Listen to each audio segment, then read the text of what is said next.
Olhando um pouco para o momento, nós tivemos aqui a celebração da ceia do domingo passado. E aí, olhando lá para o Evangelho de João capítulo 13, que não é esse texto, a gente vai trabalhar isso daqui a pouco.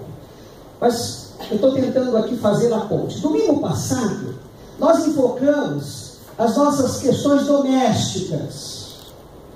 Qual é o pensamento de Deus para a igreja? Como é que deve ser esse cenário? O que é que não pode faltar aqui no nosso dia a dia, para que a gente de fato se torne uma igreja relevante nos dias de hoje? A começar de nós aqui. Primeiro começa com nós, ou conosco, melhor dizendo, para depois alcançar as pessoas de fora.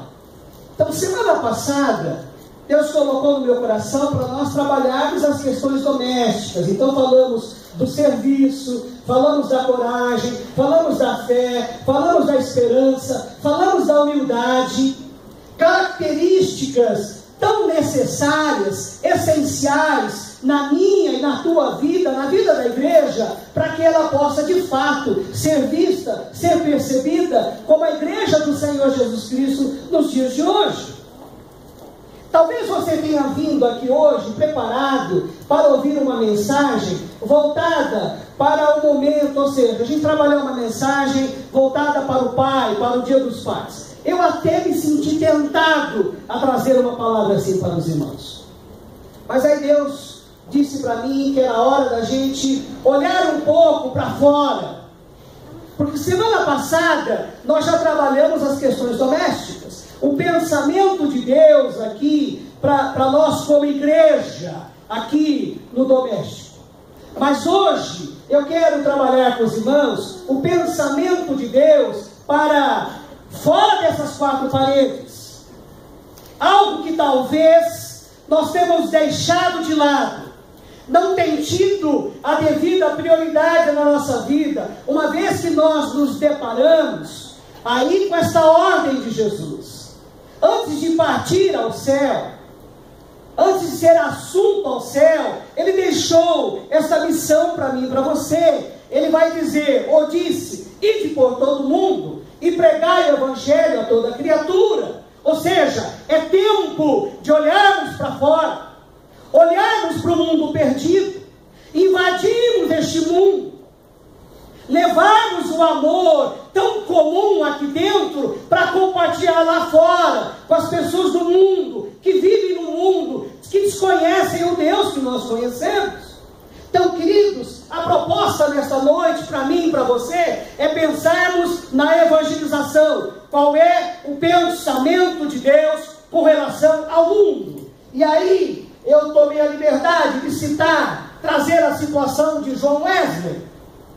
Você que conhece um pouquinho a história desse homem, você vai se lembrar que ele foi um dos grandes líderes levantados por Deus para iniciar o movimento metodista. E se nós temos aí a igreja metodista nos nossos dias, se a gente pudesse falar, uma das pessoas que Deus usou para começar lá isso tudo foi John Wesley. E olha o que ele vai dizer para mim e para você, uma coisa bem interessante e que nós temos deixado de lado. Ele vai dizer, tua incumbência única sobre a terra é salvar almas. Ele diz aí para mim e para você, que Deus colocou para a gente uma tarefa. Eu e você temos um encargo, nós temos uma obrigação, nós temos uma missão. E esta tarefa, este encargo, é muito superior às outras obrigações que nós temos, é exclusiva. Meus irmãos, nós temos deixado de fazer isso.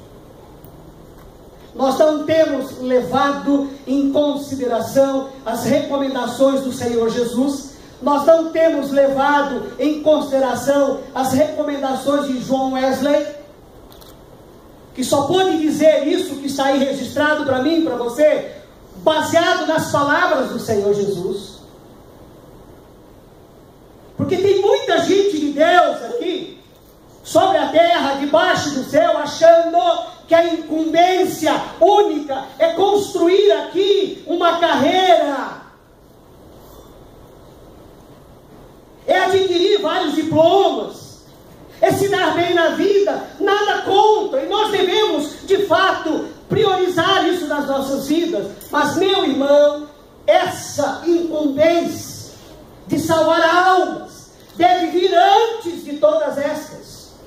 Elas não podem tomar este lugar. E há uma outra citação também, olha lá, veja o que está dizendo a este camarada que está em letrinhas pequenininhas, porque senão não caberia ali, mas foi um homem de Deus, um grande bispo, pastor, que ele vai dizer o seguinte: uma igreja cujos oficiais não estejam ganhando almas, uma igreja cujos professores da IBD não estejam ganhando almas, uma igreja cujo pastor não esteja ganhando almas, não é uma igreja neotestamentária, não é uma igreja baseada nas escrituras, nos evangelhos, no Novo Testamento, não é uma igreja instituída pelo Senhor Jesus Cristo, porque a igreja neotestamentária, ela invade o mundo, ela evangeliza, ela prega o evangelho. Mas nós temos nos esquecido disso.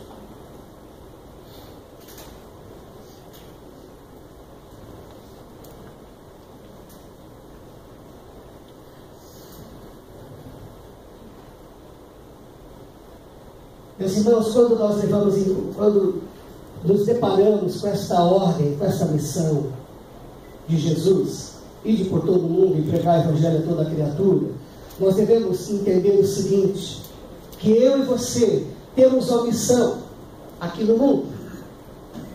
Qual é a missão principal, minha e sua? Nós devemos anunciar o reino de Deus, dizer que Ele chegou. Nós devemos falar do amor de Deus, nós devemos falar do sacrifício do seu Filho, nós devemos falar da cruz, nós devemos falar que podemos, pode ser restabelecida a paz entre Deus e a humanidade por meio da cruz. É esta a nossa missão. Eu sou de um tempo em que talvez a gente fazia um pouquinho disso, talvez, porque eu comecei, apesar de vocês verem aqui este corpinho, esta carinha nova, mas eu comecei a frequentar uma igreja evangélica mais ou menos assim em 1972, 73. Quanto de vocês não existiu ainda? Mamãe me levou no colo, porque é uma ideia. Mas naquela época, naquele tempo, parecia que a igreja levava um pouco mais a sério a missão que o Senhor Jesus nos deu. Meus irmãos, como é que nós podemos fazer isso? Como é que nós podemos fazer? Porque veja, evangelização é ação. Levar adiante a missão que Deus colocou a nós por meio de Jesus é ter a disposição para agir, é nos movimentarmos, é invadirmos o mundo. Mas isso não pode ser uma ação desordenada, como está posto aí, ou seja, de qualquer jeito, algo que não se pense, algo que não elaboremos, algo que não programemos. Nós precisamos olhar para as Escrituras, especialmente no Novo Testamento. Quem é que nós temos lá de exemplo, padrão, modelo para ser seguido? E aí, meus irmãos, se nós formos pensar neste tema, na evangelização, nesta missão que Deus deixou para a gente, por meio de Jesus, nós temos que levar em consideração Paulo,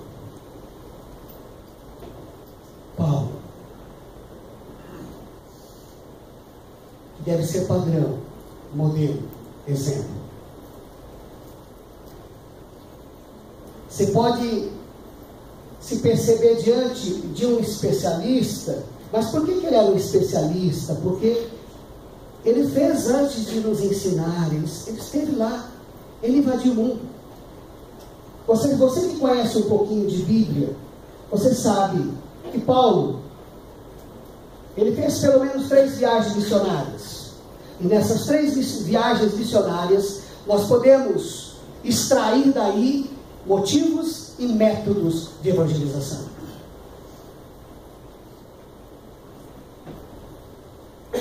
Eu aprendo com Paulo qual deve ser a minha razão, a minha causa, o meu objetivo para a evangelização.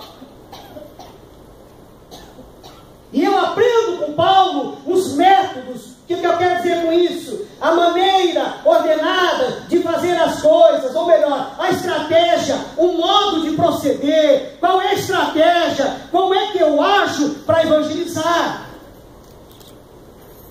E quais foram essas 3 viagens missionárias? Se você der uma olhada em Atos capítulo 17, dos versículos 16 ao 31, você vai ver ele em Atenas. Eu poderia muito bem ler o texto aqui com vocês, mas por conta do tempo a gente não vai fazer isso. Mas na medida em que eu for expondo aqui aquilo que eu preparei aos irmãos, eu vou localizá-los no texto, na escritura, para que vocês percebam. Então abra lá, ainda que a gente não leia, Atos capítulo 17, dos versículos 16 ao 31, abra aí esse texto. E nós por hora vamos ficar apenas nesse primeiro texto, porque eu não terei hoje como condições ou tempo de ver com os irmãos as outras viagens. A viagem que ele fez em Corinto para evangelizar, que ele foi até Corinto para evangelizar, Atos 18, e a terceira viagem missionária dele em Éfeso, Atos 19. Mas se nós olharmos aí o capítulo 17, dos versículos 16 ao 31, esta é a primeira viagem missionária de Paulo a Atenas. Então vamos lá, meus irmãos, seguindo, Paulo em Atenas. Se você olhar aí, no versículo 16, você vai se dar conta o que é que ele viu. Enquanto Paulo os esperava em Atenas, o seu espírito se revoltava em face da idolatria dominante na cidade. Versículo 16. A pergunta que nós precisamos fazer, olhando para este versículo 16, o que é que ele viu?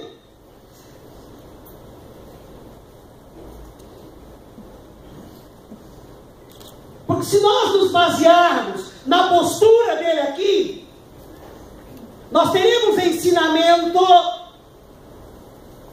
aprendizado, para que uma vez invadindo o mundo, o que é que nós devemos ver?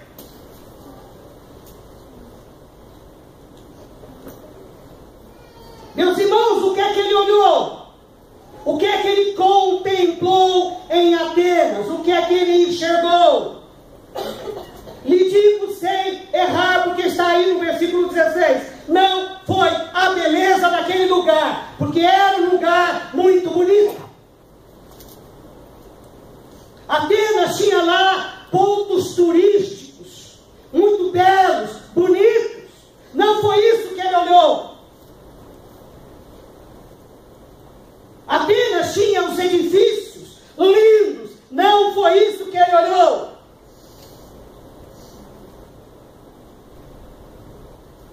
O que é que ele observa, meus irmãos? O que é que chama a atenção deste homem? Ele enxerga a idolatria esmagadora. Ele se dá conta que ele está numa cidade cheia de ídolos. É isso que ele se dá conta.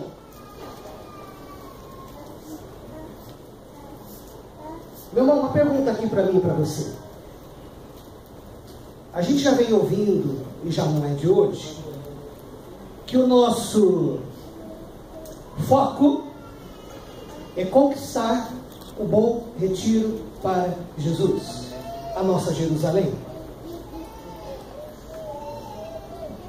e depois saindo de Jerusalém, seguindo adiante. Mas por hora nós temos que começar aqui, na nossa vizinhança.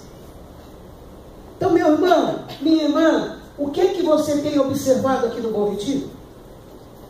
O que é que você enxerga aqui? Esses dias fui almoçar com o pastor Haroldo, e amém, né?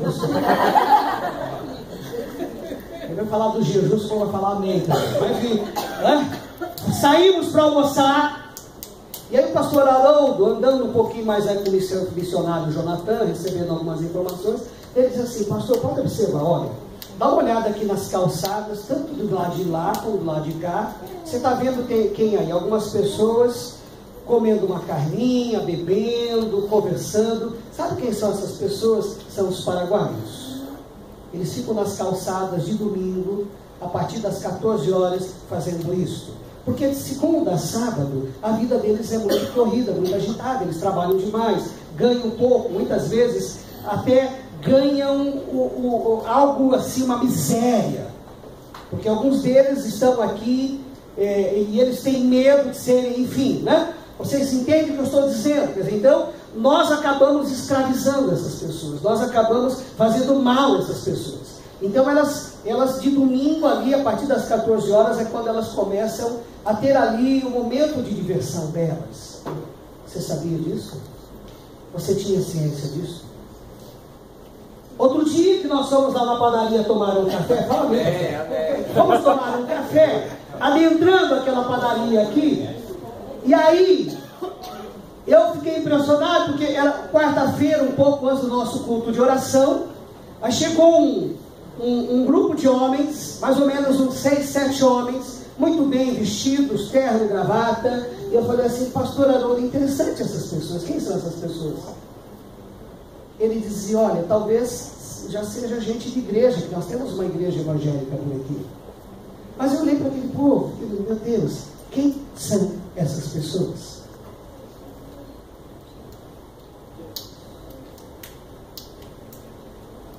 Só a última vez que eu vou falar. E a gente precisa disso. Almoçando outro dia aqui do lado.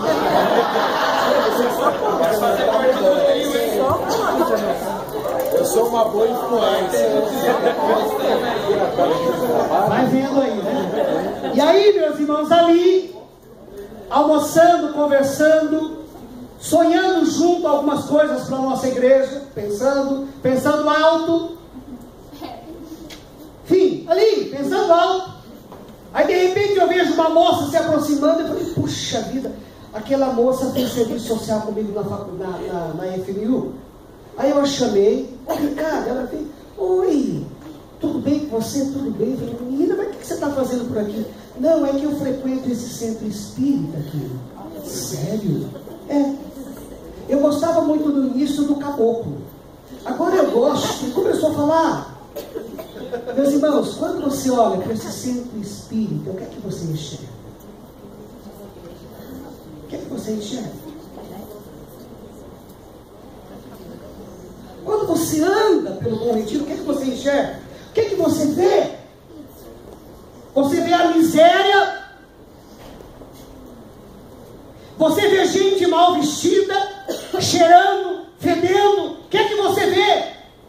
Porque com Paulo, que eu percebo aqui, é alguém olhando para a alma das pessoas, e não para as pessoas, olhando para o futuro das pessoas. Ele vai além.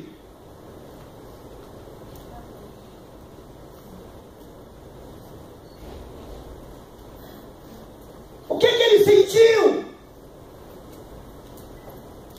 Quando você passa aqui pelos nossos queridos paraguaios que estão nas calçadas, o que é que você sente?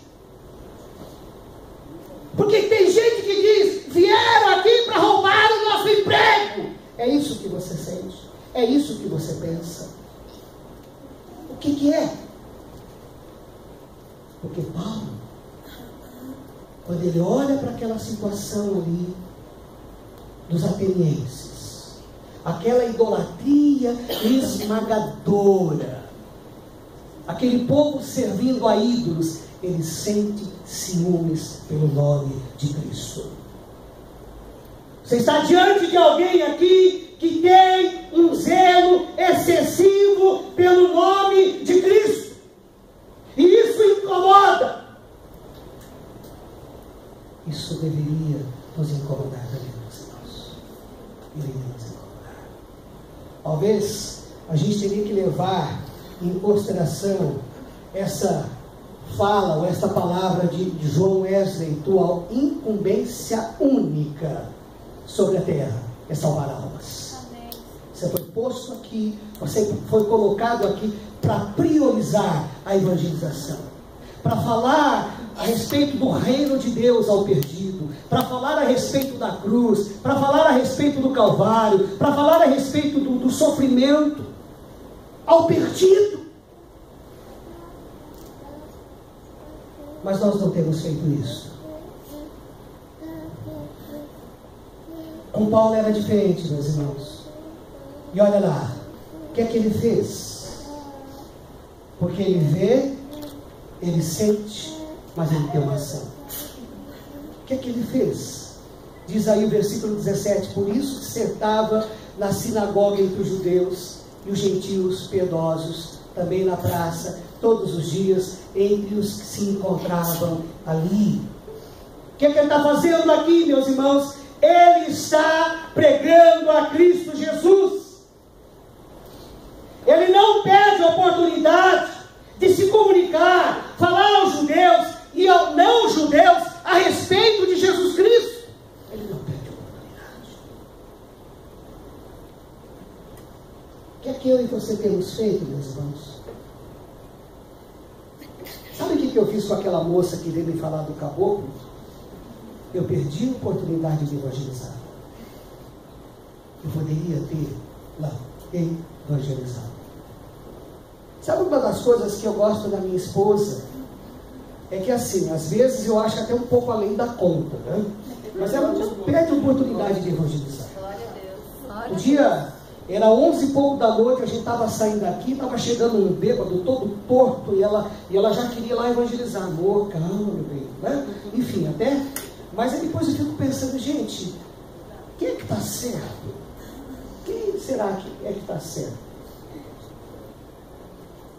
Porque Paulo não perdia as oportunidades. Ele evangelizava. Ele pregava o evangelho. Talvez você esteja aí sentado, querido, pensando assim: nossa, pastor, que mensagem chata é essa? O senhor estava indo tão bem domingo passado, agora esse domingo, nossa, o senhor, tira no pé, pastor. Porque esse é o tipo de mensagem que não chama mais atenção da gente. A gente não se preocupa mais com isso. E nós já estamos aqui mesmo, está tudo bem com a gente, né? Por que eu vou me preocupar com isso? Mas lembram-se, meus irmãos, que no início eu disse o seguinte: semana passada nós tratamos das questões domésticas, internas da igreja, mas nós precisamos também tratar das questões fora dessas quatro paredes. E segura fora, nós temos que começar a levar em consideração os pensamentos de Deus para as pessoas. Vamos dar uma olhada aí no método. Qual foi o método que Paulo usou para evangelizar em Atenas? E aí, queridos, eu preciso levar em consideração, dar uma analisada um pouco, qual que era o conteúdo da mensagem evangelística de Paulo? O que continha? Porque você está diante de um homem aqui que raciocinava, que pensava. Não uma mensagem aqui simplista. O que eu quero dizer uma mensagem simplista? Uma mensagem sem conteúdo bíblico. Então olha o que ele está dizendo aqui. Na hora da evangelização, ele passa a anunciar Deus em sua grandeza. Deus é grande. Ele vai falar do Criador. Ele apresenta Deus como o Criador do mundo, o Ser Supremo, que fez o mundo e tudo que nele existe. Ele vai falar do sustentador. Para Paulo, o nosso Deus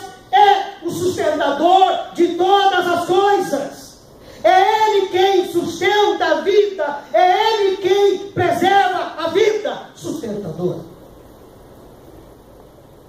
Ele vai apresentar Deus como o governador, aquele que governa de uma maneira soberana. É Ele quem dá a direção de tudo. Ele diz: olha, o meu Deus é a autoridade suprema ou autoridade superior neste mundo. Mas ele apresenta a Deus também como Pai, o protetor, o benfeitor, aquele que cuida. Versículo 28.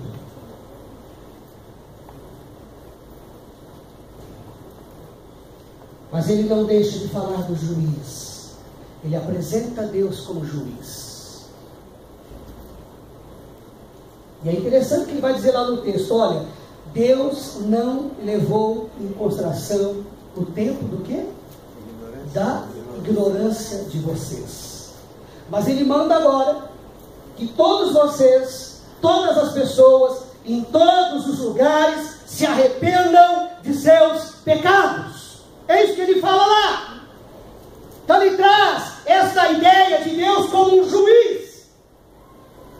E nisso está aqui, meus irmãos, a grandeza de Deus, o Criador, o sustentador, o governador, o Pai, mas também o juiz. Nós precisamos aprender com Paulo.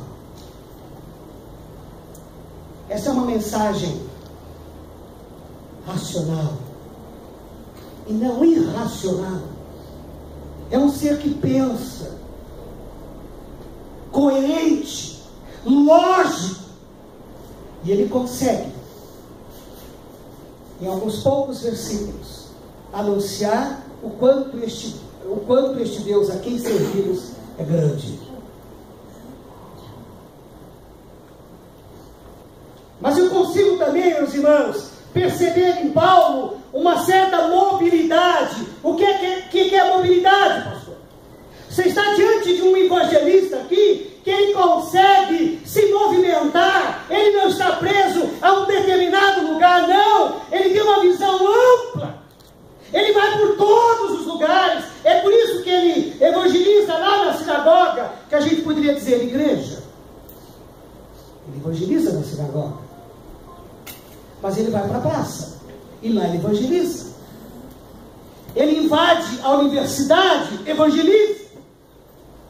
Para Paulo, todos os lugares devem ser visitados. Todos os lugares devem ser invadidos, para que a palavra de Deus possa ser pregada e anunciada.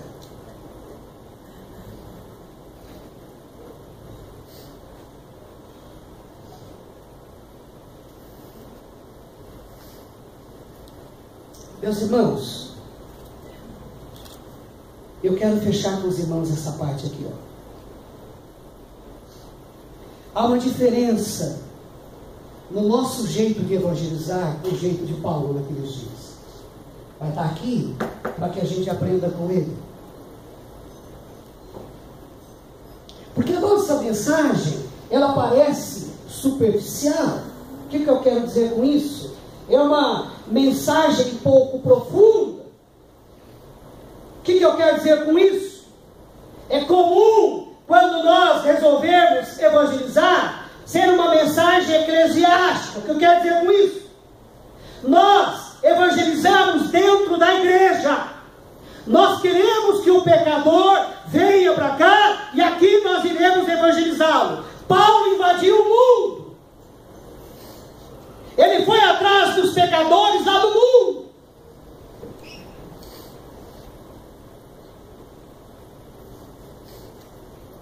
Nós realizamos uma evangelização que ocorre dentro das quatro paredes. Paulo não fazia isso. Ele evangelizava na igreja, na sinagoga? Sim. Ele não perdia oportunidade, mas ele olhava para o mundo, invadia o mundo e evangelizava o mundo. Meu amado irmão, como é que nós vamos fazer isso daqui, queridos?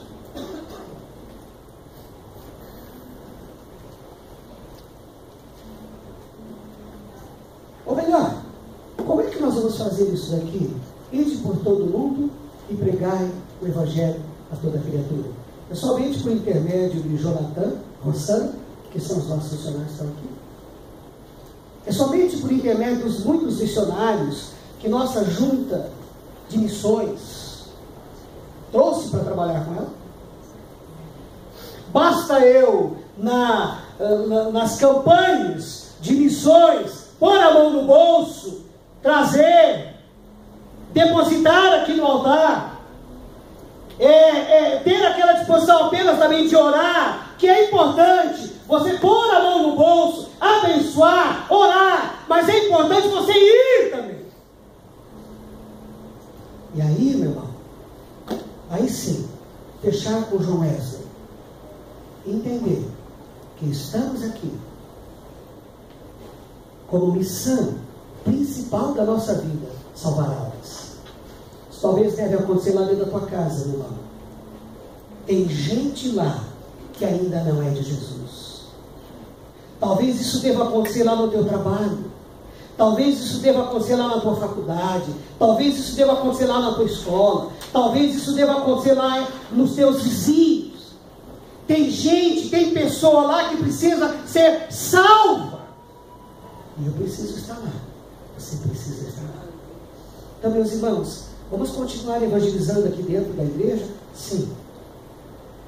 Mas aprendemos com Paulo nesta noite a importância de levar adiante esta recomendação do Senhor Jesus. Invadir o mundo e evangelizar as pessoas. Que Deus tenha misericórdia da gente. Que Deus tenha misericórdia da nossa igreja. Que Deus tenha misericórdia dos pastores desta igreja, dos professores da escola bíblica dominical desta igreja, dos oficiais, da liderança, de todos nós, para que a gente possa de fato se tornar uma igreja neotestamentária. E não demore muito, para a gente ter que comprar esse quarteirão todo aqui, por não caber mais gente aqui dentro. Porque as pessoas estão lá, esperando. A nossa mensagem de que Deus as ama.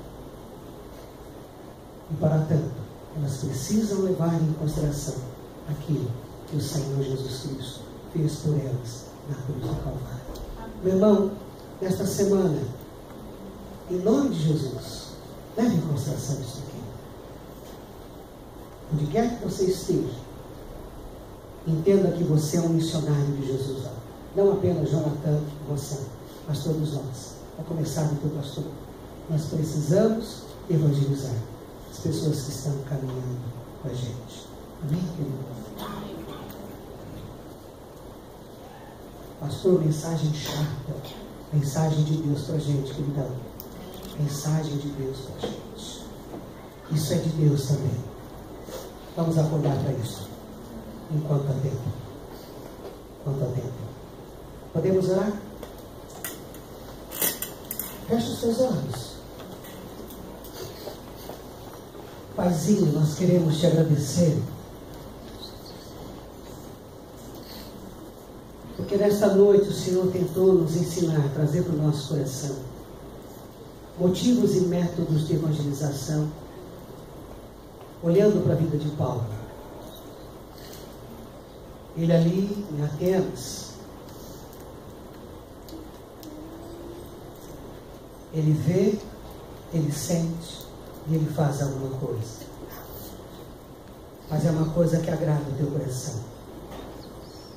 Que a gente olha, ó Deus, aqui para a nossa comunidade, para as muitas pessoas que estão aqui sem Cristo, sem salvação, que a gente não deixe, não perca a oportunidade de falar do quanto o Senhor as ama. Que a gente faça isso, ó Deus, que a gente cumpra esta tua palavra, e de por todo mundo, e pregar o Evangelho a toda criatura, a começar aqui de Jerusalém. Que eu e cada irmão querido que aqui está nesta noite se disponha a fazer muito mais disso. Obrigado por tudo, em nome